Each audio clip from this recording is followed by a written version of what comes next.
talking about the bombing on Nagasaki and Hiroshima. So here's some history leading up to the bombings.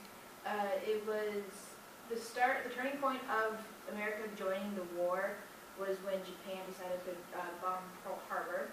And then as the war went on, D-Day happened, which was June 6th of 1944, as well as Operation Overlord, where they slowly took back Europe from Germany, and there was also a capture of Iwo Jima and Okinawa. That was in 1945, and the last thing to happen that was really major in 1945 was Adolf Hitler, which was leader of Germany during World War II, committed suicide in April. So this kind of slowly led up to Japan losing their footing in Asia, and then President Truman actually made the call for the Hiroshima bombing, and he set the date for August 6th of 1945, and then the first bomb was dropped on August 6th of 1945, and then 3 days later, the other bomb was dropped. So the total number of deaths is unknown between Hiroshima and Nagasaki.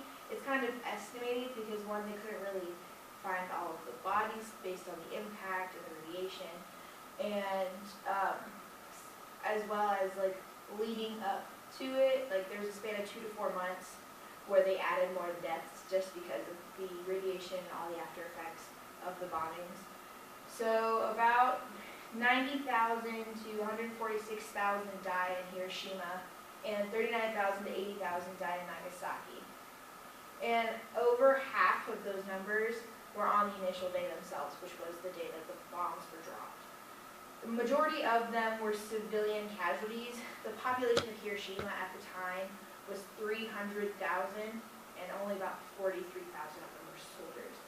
So obviously, even if the number was 90,000, over half of them were civilian deaths. And Nagasaki, even with them having an evacuation that day, 200,000 people were still in the city of Nagasaki. So there's a background to the Manhattan Project, which was the making of the bombs. And Enrico Fermi and Albert Einstein were the ones who kind of like spearheaded this. And it was more or less Albert Einstein and Enrico telling them, hey, Germany just made an incredible movement. They were splitting a uranium atom. So the United States wanted to be on top of it. So they actually gave like the money and stuff for this Manhattan Project. And Enrico Fermi and a couple of other scientists were able to produce a controlled nuclear chain reaction, which really led there to be like $2 billion worth of government funds were given to the Manhattan Project, and it like led to 120,000 jobs.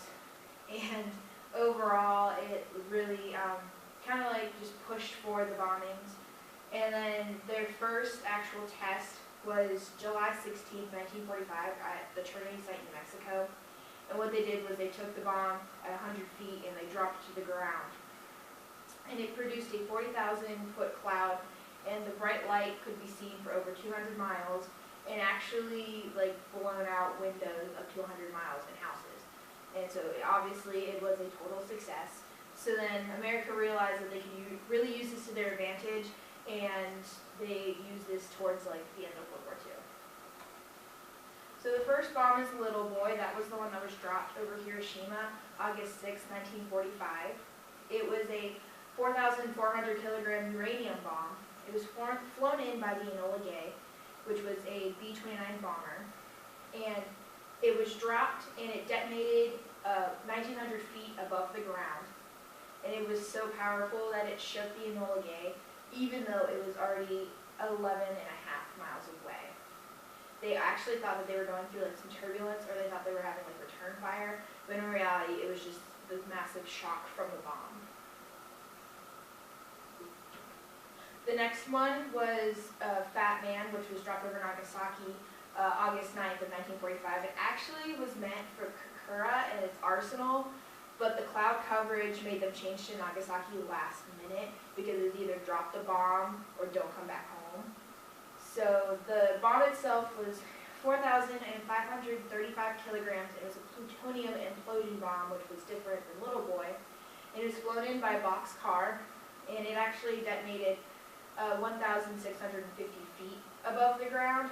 And it had, even though it had more mass, it was supposed to create a bigger detonation, but since Nagasaki is more in the mountains and Hiroshima is more of a flat-based city, Hiroshima had more damage.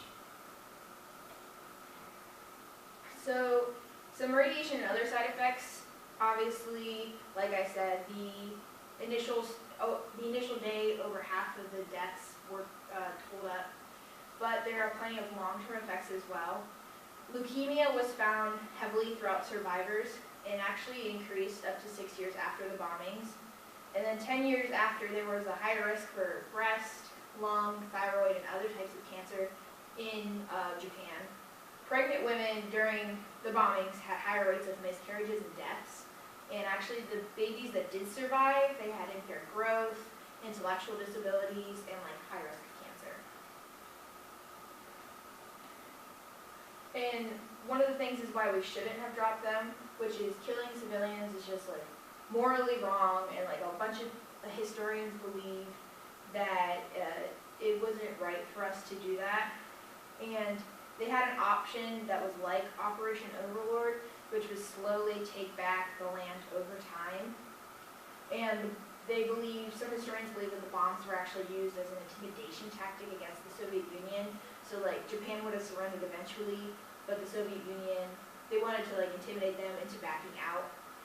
And the US knew that Japan was planning on surrendering because they found a communication between Tokyo and Moscow.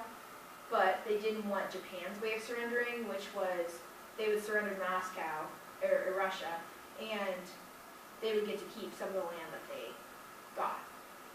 The US just wanted to end the war with the least amount of US casualties, so they really didn't care about more or less the other countries. So then, why we should have dropped them, which is the other side of the spectrum, is President Truman was the one who kind of gave this the go-to. And July 25th, 1945, Truman did warn Japan that if they didn't back out or step down, that there would be massive consequences. And a lot of people believe that this actually saved Allied power combatant lives, so less people died because of this. It was more of a them or us mentality, where if we don't do this, then we're going to die. And there were other options. One of the options was to wait for the Soviet Union to declare war on Japan. The Soviet Union was not going to declare until mid-August, and the US didn't want to split Japan with the Soviet Union. The second option was to invade the homeland, and they didn't really know how long it would take, and they did a trial run with Okinawa, and it was successful, but it took up to 10 weeks and killed tons of people, and they didn't want to have another option like that. And the last option was the blockade with bombings, which is what they were already doing, but they, again, weren't sure when it would end because they were so constant to it that Japan was basically, I hate to say it, but used to it, that they didn't really want to keep backing out. So Truman and others of his government believed that the best option was the bombs, and they actually hit 2 out of 4 major cities. They were going to hit Hiroshima, Nagasaki, Kokura, and there was a 4th one, but it was very small. It wasn't as important as the other 3. And they justified civilian death. They said that even if we didn't do it, they were going to die eventually, because in Germany there was a blockade and over 800,000 civilians died because they starved them because they fed the soldiers over the civilians. So, in conclusion, a lot of people were for the bombings as well as against, so it's kind of a toss-up in the air of whether or not it was morally wrong, but it was seen to stop the war. Some believe that no matter what would have happened, Japan would have surrendered. However, others believe that they would have continued to fight, which they did until September 2nd, 1945. From the making of the atomic bomb and even the effects after the bomb, it has led and still leads to many of their deaths of Japan. And I believe that the bombs should not have been dropped on Nagasaki and Hiroshima, since they are still paying for them with their lives